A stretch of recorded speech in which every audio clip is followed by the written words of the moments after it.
دین کیا کہتا ہے. اتفاق سے کتاب گاڑی میں رکھی ہے. ہم لوگ سمجھتے ہیں صاحب 4 پارہ قرآن روز پڑھ رہے ہیں, بڑے مومن ہیں, 3 مجلسیں دن بھر میں پڑھ لیتے ہیں, ہم سے بڑا جو ہے وہ جنتی کون ہے. مرحوم شیخ جعفر کاشف الغطاء, 2 جعفر ہیں, جعفر شوستری رضوان اللہ علیہ, وہ بھی بہت اہم ہے, ایک ہے شیخ جعفر کاشف الغطاء رضوان اللہ علیہ. اتنی عظیم شخصیت ہے شیخ جعفر کی کاشف الغطاء کی کہ وہ فرماتے ہیں کہ اگر فقہ کی ساری کتابیں دریا برد کر دی جائیں سب لکھ دوں گا میں, اتنا حافظہ تھا ان کا. ان کے زمانے میں قحط پڑ گیا. وہی ہے نا کہ ہم سمجھتے ہیں کہ نماز شب پڑھ رہے ہیں, یہ کر رہے ہیں, وہ کر رہے ہیں, بہت بقیہ کیا ہے اس کو دیکھو.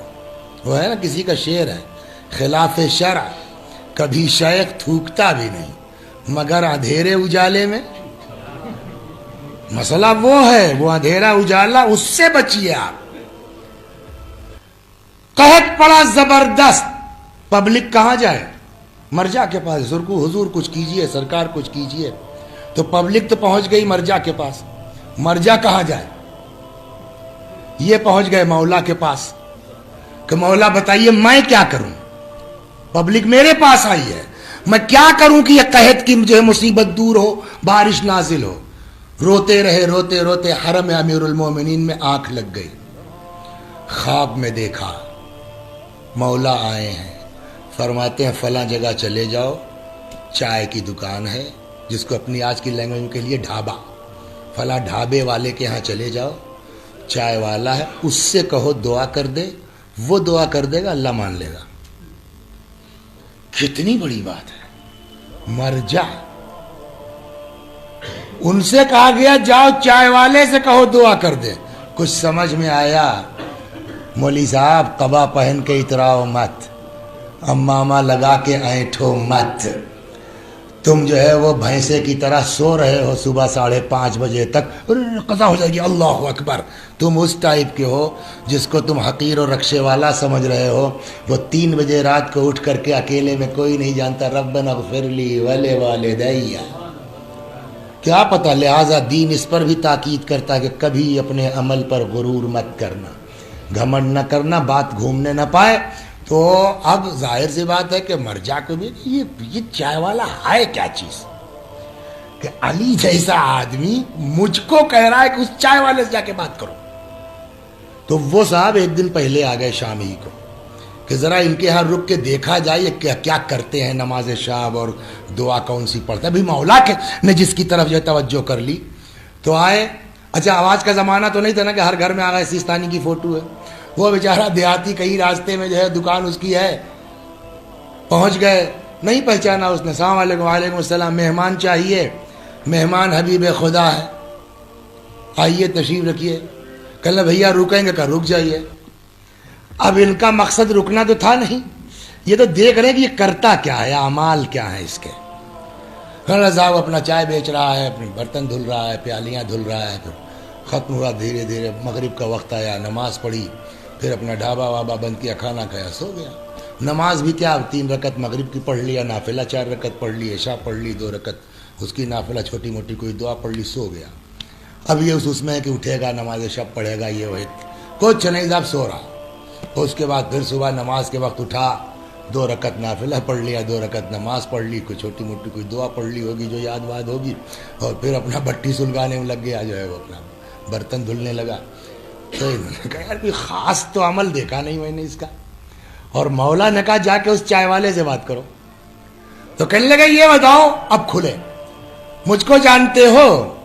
کہ فرمائیے. مومن آدمی ہے, آپ کو مہمان. کہنے لگا جعفر کاشف الغطاء کا نام. ہاں جی جی جی جی. فرماتا مرجع ہمارے. ارے حضور کا, حضور سو چھوڑو, یہ پتا ہے تم کو کہ میں تمہارے یہاں کیوں آیا ہوں, رات بھر رہا ہوں؟ کہ جی فرمائیے. کہ تم کو پتا ہے کہ عراق میں اس وقت قحط پڑا ہوا ہے؟ کہ جی ہاں. پبلک نے مجھ سے فریاد کی, میں مولا کے پاس گیا, مولا نے مجھ سے کہا کہ میں تمہارے پاس آؤں اور تم ہاتھ اٹھاؤ دعا کے لیے. مولا نے کہا ہے کہ وہ ہاتھ اٹھائے گا اللہ سن لے گا. تو وہ تو خیر بات کی بات ہے, تم دعا کرو, میں کہوں گا تم سے بھی دعا کرو, اللہ سنے گا مولا نے. لیکن مجھ کو یہ ہوا کہ کیا کرتے ہو تم کہ جو تمہاری اتنی حیثیت ہے مولا کی نگاہ میں کہ مولا نے مجھ کو بھیجا تمہارے پاس. اس چکر میں کل سے آ گیا ہوں کہ تھوڑا دیکھوں تم کرتے کیا ہو. تو میں نے تو کوئی خاص عمل نہیں دیکھا, بس واجب ادا کر لیا تم نے اور تھوڑا سا نافلہ وافلہ پڑھ لیا. کوئی خاص بات ہے جس کی وجہ سے تم منظور نظر ہوئے ہو؟ مسئلہ یہاں ہے. کہنے لگا صاحب میں یتیم بچہ تھا, ابا مر گئے, چھوٹا سا تھا, کوئی آمدنی نہیں ادھر ادھر کی, تو اب کیا کرے, پڑھائی وڑھائی بھی نہیں ہو سکتی تھی.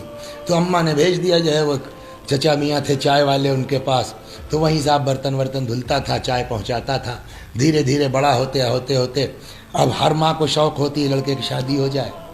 تو اماں نے کہا بیٹا تھوڑا کچھ بچاؤ سنبھالو, تمہاری شادی بھی کرنا ہے. بہرحال شادی ہو گئی.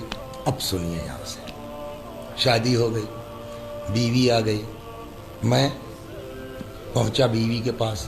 اس نے کہا پہلے میری بات سنو, اس کے بعد ڈیسائیڈ کرنا تمہارا کام ہے. طلاق دو گے, رکھو گے, مار ڈالو گے, میں ہر چیز پہ تیار ہوں, لیکن اب سے ٹھیک ہوں. سن لو. کہا کیا؟ کا نمبر 1 میں کنواری نہیں ہوں. میری بیوی نے مجھ سے کہا صاحب. کہا چلو آگے. کہ بر وقت بھی میں پریگننٹ ہوں. ہے گاڑی میں کتاب رکھی ہے. اب تمہاری مرضی, چاہے رکھو, طلاق دے دو, چھوڑ دو. طلاق کیا دو گے, چھوڑ دو, مت ڈالو. لیکن یہ کہ اب سے میں توبہ استغفار, جو غلطی ہو گئی ہو گئی. اس نے کہا بس, یا اور کچھ کہا؟ بس. کہ تم نے نہ ہم سے کہا نہ ہم نے کچھ سنا. ایک کونے میں جا کے کمرے کے پڑ گیا میں, نماز پڑھی. صبح کچھ ظاہر ہی نہیں, گھر والوں کو کچھ پتہ ہی نہیں کہ کیا ہوا. ایسے ہی نارمل جیسے ولیمہ ہو رہا, چل رہا صاحب, کسی کو کچھ پتہ نہیں. اور پھر وہ بچہ ہو کے پھر معاملہ سب سے. آج 20 سال سے میں اس کے ساتھ رہ رہا ہوں, کسی کو خبر نہیں کہ اس کے اندر کیا خرابی تھی. تو میں سمجھتا ہوں کہ شاید یہی وجہ ہے کہ ایک گناہگار کا میں نے گناہ چھپایا, اس کی آبرو بچائی. ساری دعا عبادت ایک طرف, کسی کی آبرو بچا لینا ایک طرف. صلوات برما غور کر رہا.